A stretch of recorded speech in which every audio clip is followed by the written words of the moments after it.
5 प्रतिनिधि, ये कंट्रोलर साहब और ये सेक्रेटरी साहब से हम लोगों का काफ़ी विस्तृत रूप से बात हुआ और उनको हमने अपनी बातों से अवगत करा दिया है और सारी बातों को रखने के बाद काफ़ी सकारात्मक रूप से बात हुई है। और अभी कंट्रोलर साहब और सेक्रेटरी साहब चेयरमैन के सर के पास गए हैं और हमारी बातों को उनके सामने रखेंगे और बोले हैं कि अभी वेट कीजिए आप लोग, हम लोग जो निर्णय होता है अभी थोड़ी देर में हम लोग बताएंगे।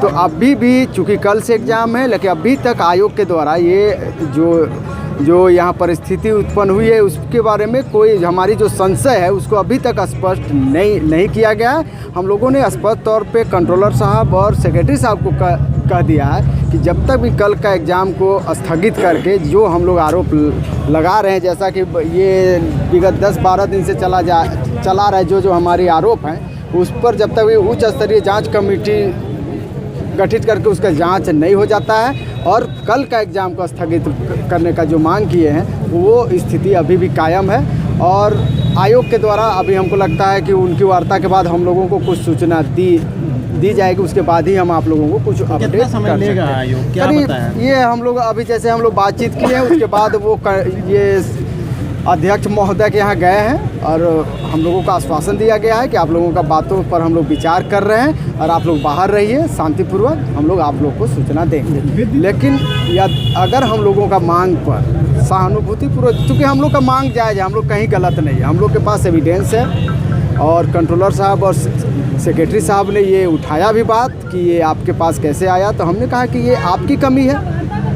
आपका पेपर अगर आ गया मेरे पास तो ये आपकी कमी है, इसी का मैं जांच करने के लिए आपको बोल रहा हूँ कि अगर ये सूचनाएं हमारे पास तक आ रही है तो और भी जो महत्वपूर्ण चीज़ें हैं परीक्षा से संबंधित वो भी कल बाहर आ सकती है। तो उन्होंने इस चीज़ को स्वीकार किया है। अब देखते हैं कि आगे उनका निर्णय क्या होता है। नाम बताएंगे आपके मामले में क्या हुआ, क्योंकि आपका अभी थोड़ा सकारात्मक माहौल में बात हुई है, सारे पक्षों को हमने रखा है, अपनी भी है और साथ साथ बहुत सारी समस्याएं थी, सभी पक्षों को हमने रखा है और अंदर से बस यही आदेश है, चेयरमैन साहब से बात होगी और बात होने के बाद हम लोगों को रिपोर्ट दिया जाएगा, तब तक हम लोग यहाँ पर फैसले का इंतजार करेंगे। आपके मामले में है सभी मामलों को एक सभी कोई पार्टिकुलर किसी एक मामले को लेकर उन्होंने कोई बात नहीं रखी है। उन्होंने कहा है कि चेयरमैन साहब के साथ सभी बातों को रखा जाएगा और उसके बाद डिसीजन आपको दिया जाएगा, तब तक आप लोग वेट कीजिए। क्या आयोग ने ये स्वीकार किया जो हाँ उसके माध्यम से या उसके तरफ से कोई गलती हुई है? देखिए, आयोग के पास हमने सभी बातें रखा है, वो चीज़ें वो डायरेक्टली इस चीज़ को अभी स्पष्ट नहीं कर रहे हैं, परंतु हाँ ये चीज़ है कि जवाब नहीं है।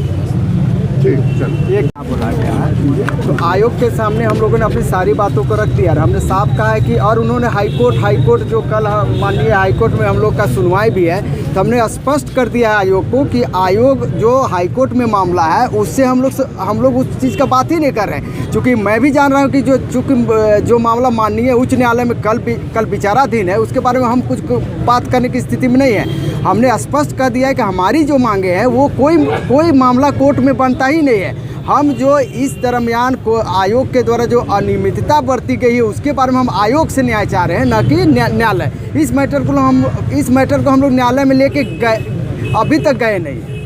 तो हम लोगों ने स्पष्ट कर दिया है कि हम लोग का कोई मामला न्यायालय में नहीं, जो न्यायालय का निर्णय आएगा वो अलग मैटर है और अभी हम लोग जो मैटर उठा रहे हैं वो अलग मैटर है। हम लोग का जो अभी वाला जो समस्या है उसका समाधान होना चाहिए, तो उसको भी उन्होंने कहा है कि अभी हम लोग बातचीत करके हम लोग बताते हैं।